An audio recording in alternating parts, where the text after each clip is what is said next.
नमस्कार, city post के इस खास पेशकश में आपका स्वागत है। मैं हूं श्रीकांत प्रत्युष। आपको पता है कि बिहार सरकार के लिए चुनावी साल में सबसे बड़ी मुसीबत शिक्षक बन गए हैं। बिहार के लाखों नियोजित शिक्षक हड़ताल पर हैं और वो लगातार अपनी मांगों को लेकर आंदोलित हैं। विपक्ष भी उनके साथ खड़ा है और ऐसे में सबसे बड़ी चुनौती बन गई सरकार की कि कैसे विपक्ष को मनाए। विपक्ष शिक्षकों के आंदोलन को आगे बढ़ाने में लगा हुआ है, उनकी मांग का समर्थन कर रहा है। क्या लगता है विपक्ष को कि नियोजित शिक्षकों की मांग मानना संभव है सरकार के लिए? देखिए, सबसे बड़ी बात है जो मांग मानना या नहीं मानना, ये तो अलग बात है, लेकिन उनके जो लीडर हैं, जो उसको लीड करते हैं, उनसे बुला करके सम्मानजनक समझौता तो कर सकते हैं। आप बात भी नहीं कर रहे हैं, आप एफआईआर कर रहे हैं, आप डिसमिस कर रहे हैं, आप उनको धमका रहे हैं। मैं समझता हूँ किसी भी रूप में यह उचित नहीं है। मैं सरकार से बार बार आग्रह किया हूँ, लिखित रूप से भी और मौखिक रूप से भी, सदन के बाहर भी, सदन के अंदर भी, जो उनसे वार्ता करें और उसका कोई समाधान निकालें।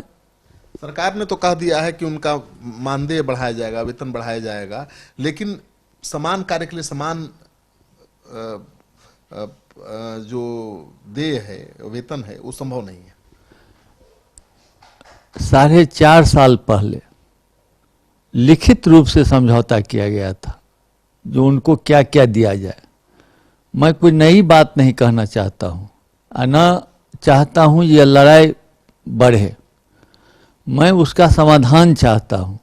आप सेवा शर्त में क्या क्या बातचीत हुआ था, उसमें आपको माननीय उप मुख्यमंत्री थे, मंत्री थे, हमारे जितने प्रतिनिधि थे सब थे। वो सेवा शर्त निकालिए। 4.5 साल में आज तक क्यों नहीं बैठक हुई? माननीय मंत्री जी कहते हैं कि मुझे खुद नहीं जानकारी है, जब मैंने जो कमेटी बनाया उसका बैठक क्यों नहीं हुआ।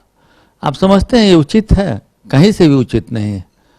बात करके उसका समाधान निकालना चाहिए। मैं ये कह रहा हूँ, क्या देना क्या नहीं देना, वो प्रतिनिधि से बात करके उसका सोल्यूशन। सवाल ये है अध्यक्ष जी कि क्या आपको लगता है कि समान कार्य के लिए समान वेतन सरकार देने में सक्षम है?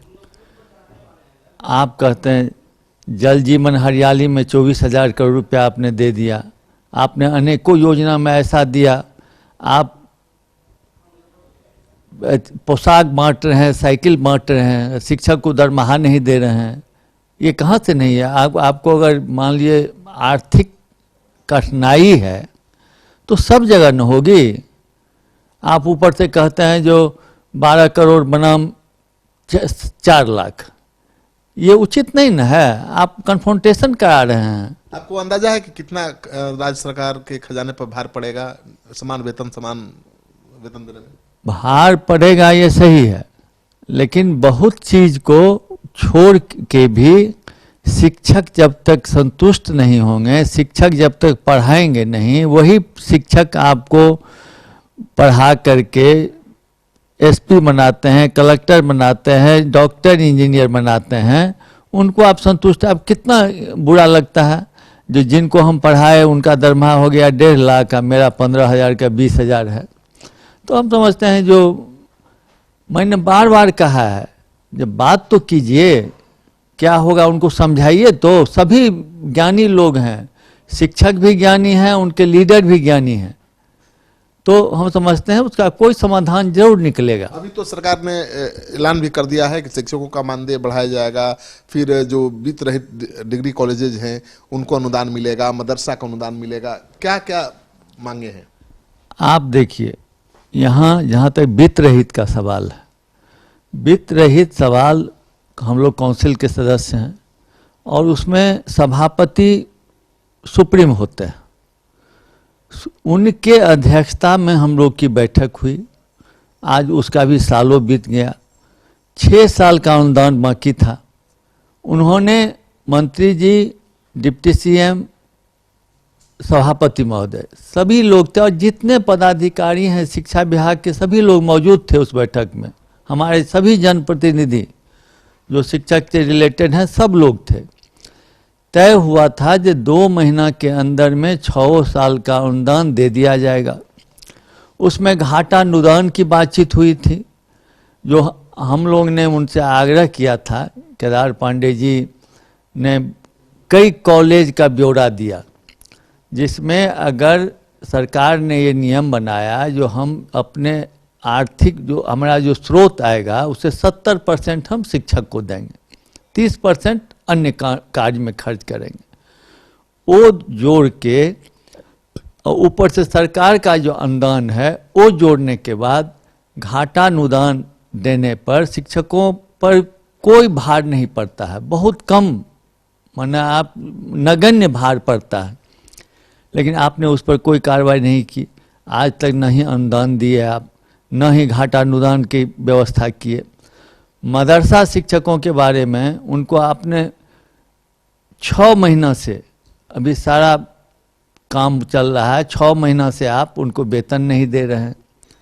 संस्कृत शिक्षक का जो वेतनमान का जो मामला संचिका है, आज भी अफसर से लेके और जितने पदाधिकारी कहते हैं ये गलती से छूट गया।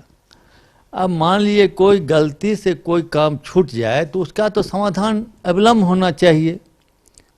उतना दिन से संचिका लगता हुआ कभी शिक्षा विभाग में चला जाता है, कभी वित्त विभाग में चल जाता है। संस्कृत शिक्षक की क्या हालत है वो आप जानते हैं, दुर्दशा स्थिति है, सभी बंद होने के कगार पर पहुंच गए हैं। विपक्ष का सबसे बड़ा चुनावी मुद्दा लगता है शिक्षा और शिक्षक ही बनने वाले। नहीं, शिक्षा विभाग से अन्य शिक्षा स्वास्थ्य ये जो है नहीं ठीक रहेगा अगर राज्य में, तो आप समझते हैं राज्य का विकास हो सकता है? शिक्षक इतने बुद्धिजीवी हैं, स्वास्थ्य विभाग में लोग रहते हैं, तो शिक्षा अगर स्वस्थ नहीं होगा, आप सिर्फ पोशाक और साइकिल दे देने से शिक्षक, ठीक है बच्चे चले जाएंगे स्कूल, लेकिन अगर शिक्षक उन्हें पढ़ाएंगे नहीं तो फिर आगे का विकास कैसे रुका, सब चीज़ रुक जाएगा आपका। हम समझते हैं शिक्षा बहुत आवश्यक है, बजट बढ़ाना हो उसको आपस में बैठ के माननीय मुख्यमंत्री जी को भी इंटरवेन करना चाहिए इसमें। हमने हाउस में भी कहा था, जब शिक्षा मंत्री जी जवाब दे रहे थे तो मैंने माननीय मुख्यमंत्री से आग्रह किया था कि आप भी कई बैठक में उपस्थित रहे हैं, आप इसमें इंटरवेन कीजिए, लेकिन नहीं किए। तो हम समझते हैं जो निश्चित रूप से शिक्षकों के समस्या का समाधान होना, हम लोग कन्फ्रंटेशन नहीं चाहते हैं। शिक्षकों के आंदोलन का, उनके नाराजगी का कितना लाभ चुनाव में मिलने वाला है विपक्ष को?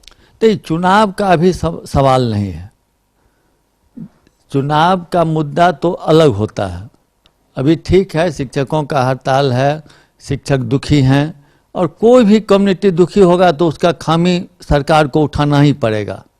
तो आप, मैं कोई नया बात कहाँ कह रहा हूँ, जो बात आप मान चुके हैं उसको इम्प्लीमेंट कर दीजिए। मान लीजिए चुनावी मुद्दा तो तब न होगा जब मैं कोई ऐसा बात कह दूंगा जिस पर सरकार का सहमति नहीं हो। मैं तो ये कह रहा हूँ जो नियोजित शिक्षक का मामला हो, वित्त रहित शिक्षकों का मामला हो, या मदरसा शिक्षकों का मामला हो, या संस्कृत शिक्षकों का मामला हो, मैं कोई भी बात आपसे ऐसा मांग नहीं कर रहा हूँ जो जिस पर कि सरकार की सहमति प्रत्यक्ष या अप्रत्यक्ष रूप से नहीं हो चुकी है। तो इसमें हम लोग तो कोई मुद्दा नहीं बना रहे हैं इसको चुनाव का, हम लोग तो शिक्षकों का जो मांग आपने गछ लिया है उस सब को मान लीजिए। लेकिन आप कांग्रेस पार्टी के अध्यक्ष हैं, आप बहुत अनुभवी नेता हैं, आपने कभी कैलकुलेट किया है कि समान कार्य के लिए समान वेतन देने पर कितना भार पड़ेगा बिहार सरकार पर? नहीं, भार पड़ेगा तो हम आपसे बताए ना, आप अन्य जो भार है, आप जैसे जल जीवन और हरियाली का भार कह रहे हैं, तो 24,000 करोड़ रुपया खर्च कर रहे हैं आप उसमें, आप वो तो अभी रोक करके शिक्षकों को दे सकते थे ना, तो वो देना चाहिए आपको। ये बात नहीं है, इच्छा शक्ति अगर माननीय मुख्यमंत्री जी की होगी तो उसको किया जा सकता है। लेकिन हम समझते हैं जो अब किस कारण बस उनको शिक्षकों से नाराजगी है, जबकि उनको बनाने में भी मैं समझता हूँ जो शिक्षकों का बहुत बड़ा योगदान रहा है, और इस बात को उनको समझना चाहिए और उनके मांग पर निश्चित रूप से विचार करना चाहिए यथाशीघ्र। तो जो शिक्षक हैं आंदोलित हैं अपनी मांगों को लेकर और उनके साथ विपक्ष खड़ा है, जाहिर है कि इस चुनाव में सबसे बड़ा मुद्दा शिक्षक होंगे और शिक्षा होगी। कितना उसका लाभ विपक्ष को मिल पाएगा ये तो आने वाला वक्त बताएगा। आपको ये साक्षात्कार अच्छा लगे, मदन मोहन झा का जवाब अच्छा लगे तो इस वीडियो को खूब शेयर करिए दोस्तों के साथ। अगर आपने अब तक हमारा चैनल सब्सक्राइब नहीं किया है तो कर लीजिए। आपका सहयोग समर्थन लगातार मिल रहा है, उसके लिए बहुत बहुत आभार।